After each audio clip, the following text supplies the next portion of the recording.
Hi, Scorpio. It's Denise with Divine Soul Astrology. Today I'm here to discuss Uranus entering Gemini. Yeah, it's an exciting time. It is because it's going to bring change. But Uranus is there to bring innovation. It's there to improve. It's there to help us break out of, old habits and old kind of beliefs and also to move away from outdated structures in our lives, right? So let's go ahead and talk a little bit about Uranus entering Gemini. And this is going to be for Scorpio, Sun, Moon, and Rising, all right?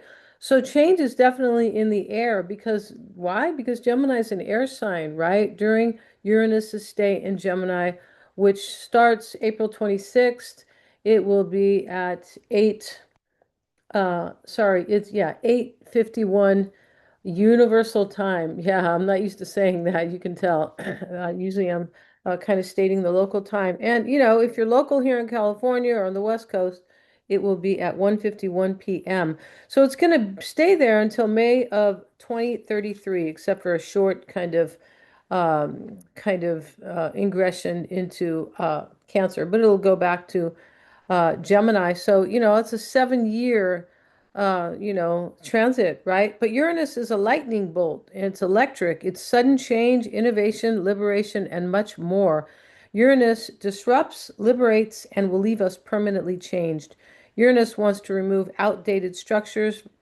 Uranus calls for new methods of communication, new technological advances, and breakthroughs and breakaways. Yeah, breaking away from these outdated uh, foundations, or not foundations, but institutions as well, for sure.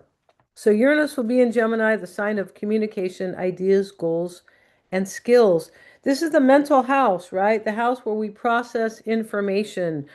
It also has to do with the familiar, anything that is familiar, the things we do like on a regular basis, the things we know so well. Um, and Gemini is a social sign, and it is also associated with siblings, extended family, and early childhood, short distance travel as well. So these are some of the Gemini themes that will be impacted.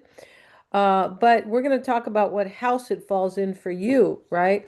And of course, this will depend on your own natal chart because I'm not able to see your chart, right? But Gemini is the air element, like I said, it's mutual and it's masculine.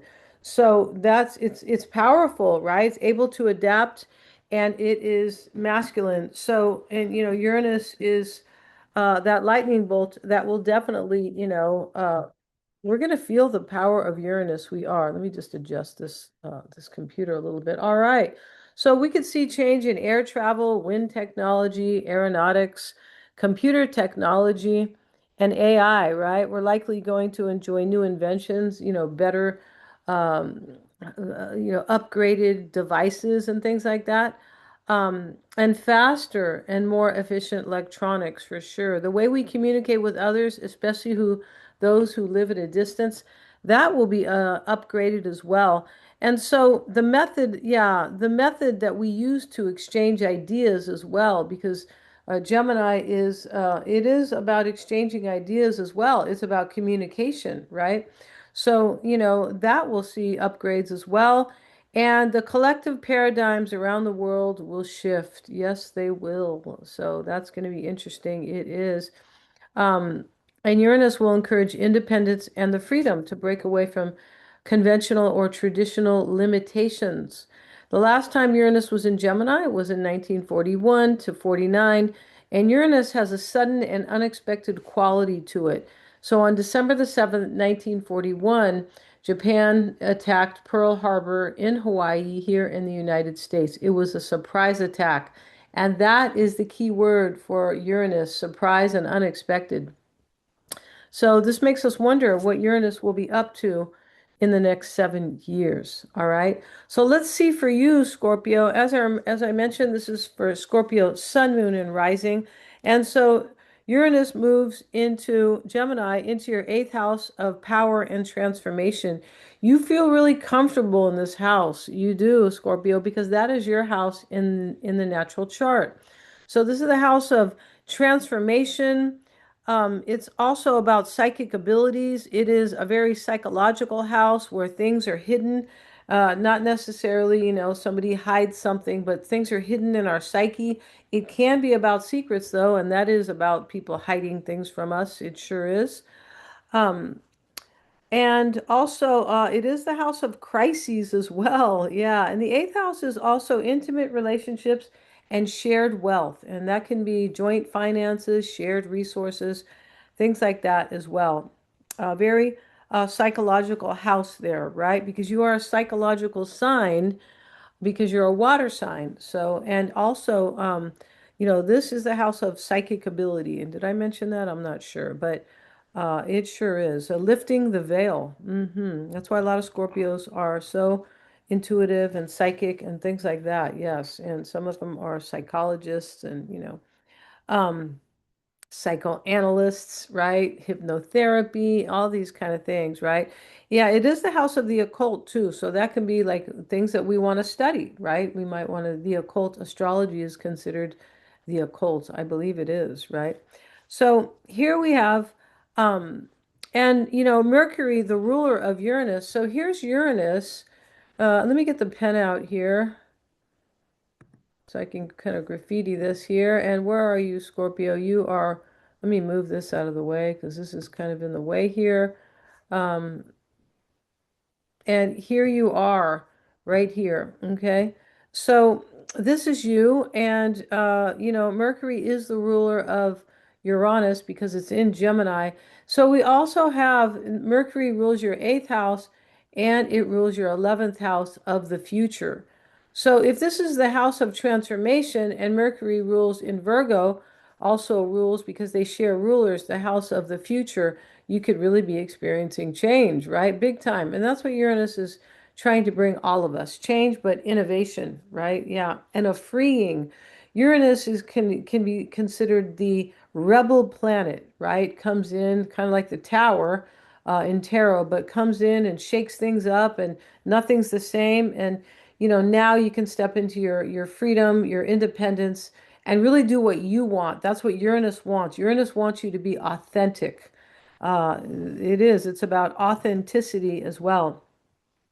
So we also have, and that 11th house, where, let's see here, here we have Gemini, and we have Mercury in your 11th house. Now, Mercury is the ruler, but in the 11th house, it may be the kind of people that you kind of hang with or visit with or identify with. Those people could change because that is the house of social groups, the 11th house, the future, social groups, and like-minded people and friends. Also gains from the 10th house of career, hopes and wishes. That is this house. Now, it is about change as well, because remember, it is about the future, right? Or innovation yeah, it is about innovation. In fact, Uranus is associated with the 11th house, and it is in the natural chart, it's in Aquarius, right? All right. So, but here's Mercury here.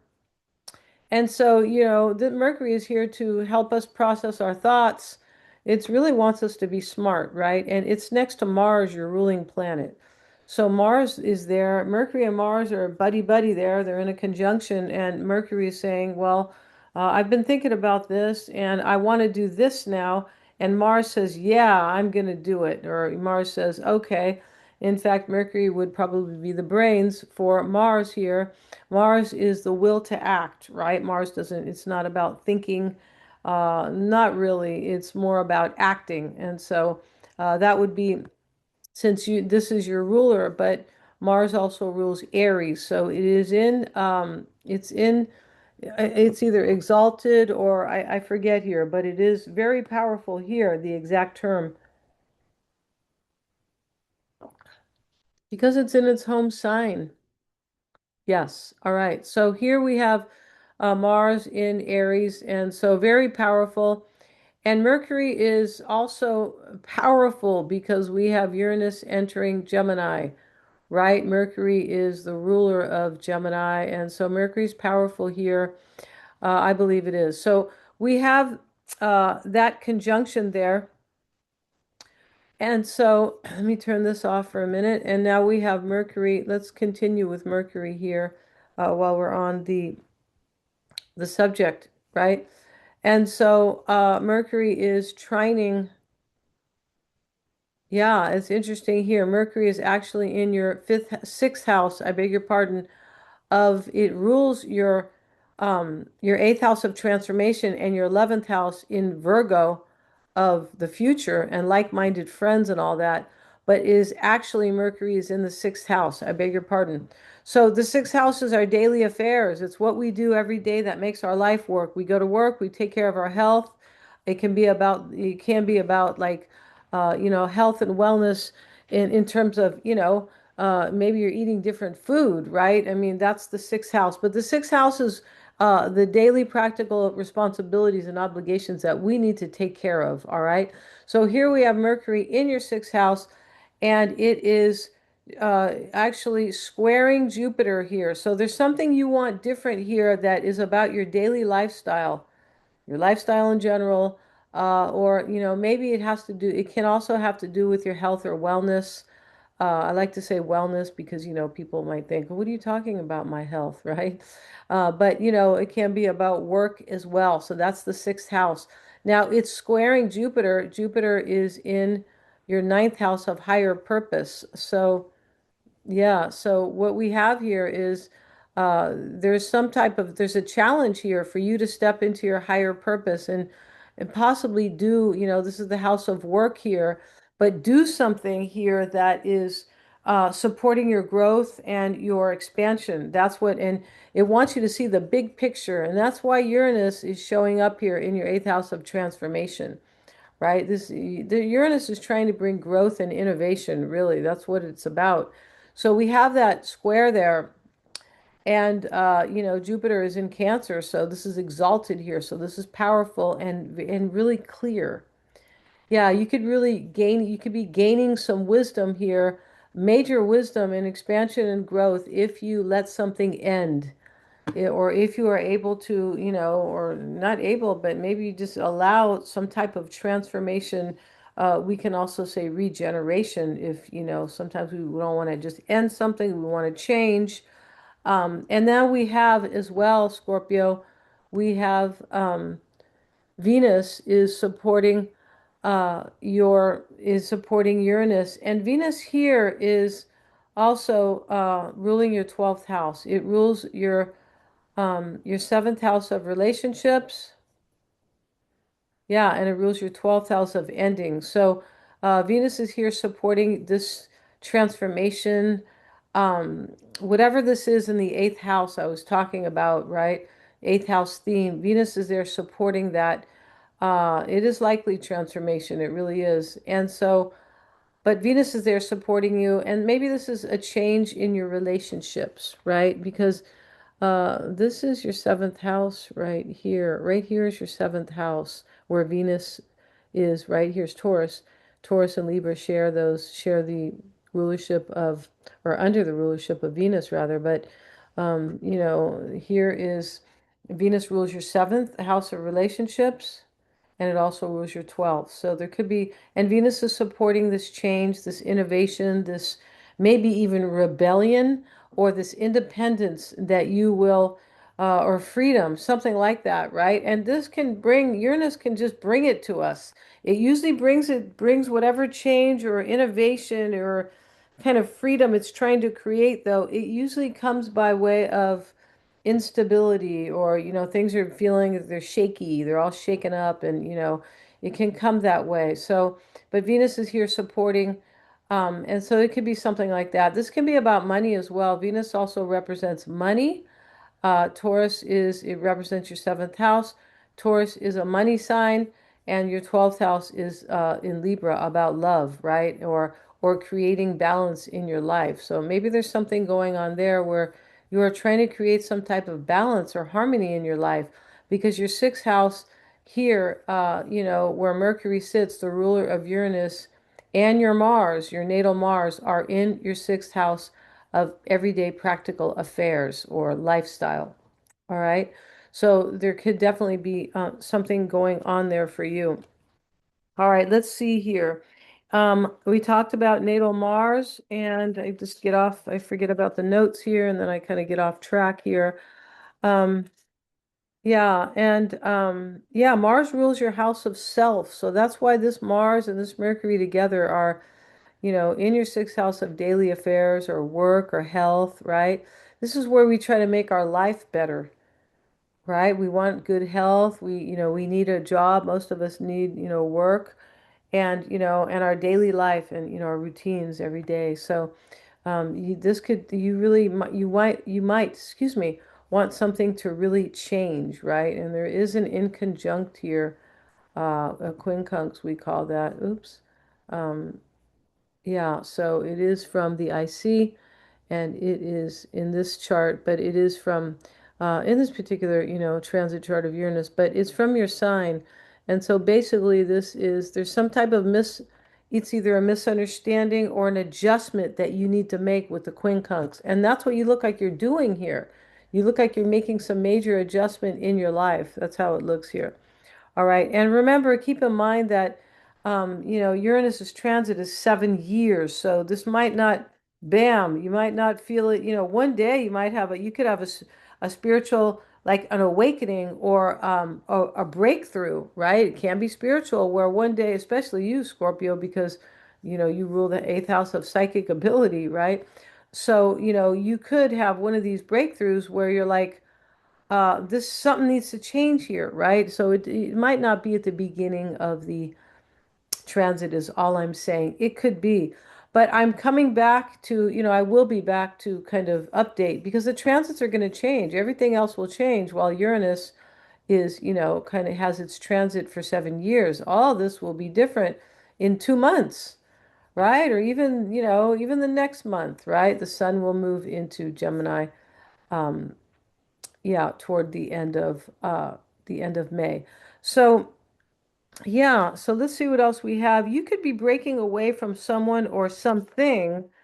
That's right. So, maybe you're kind of someone or something. That's not really clear because I'm not able to see your natal chart. All right. But thank you so much, Scorpio, for joining me here. This seems powerful. It does. Oh, and I wanted to talk about, did I talk about this before I go? I don't think I did. We have Venus and Uranus.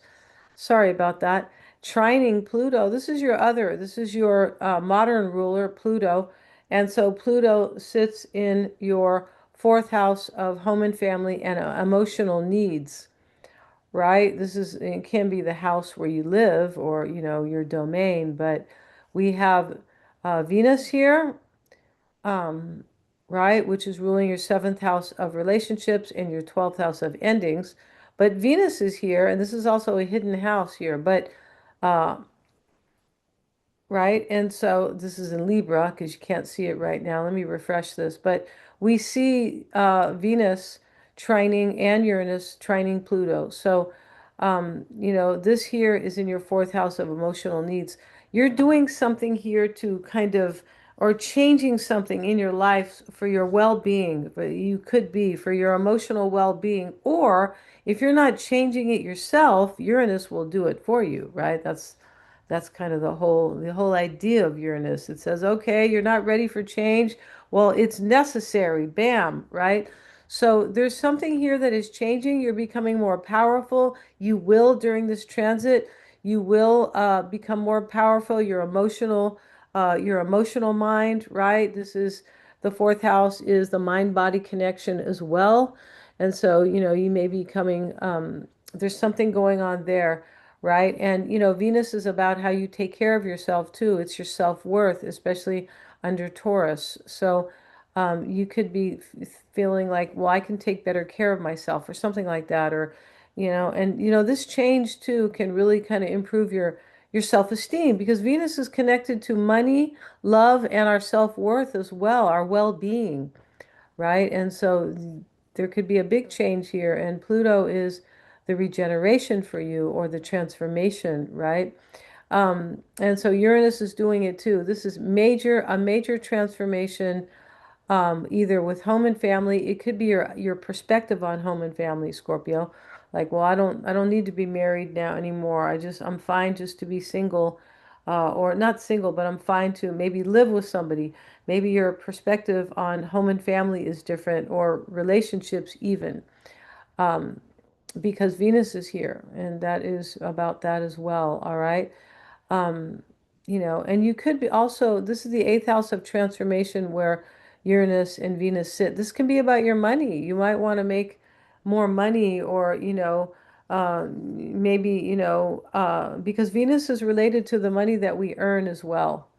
Yes, and so, and and Jupiter is a social sign, but it is also about our business. It is, and so maybe you want to make more money, and you have, Uranus can help bring that kind of rebellious side in, or that independent. And I'm going to break away from this. I want to earn more money. That could be the case as well. All right.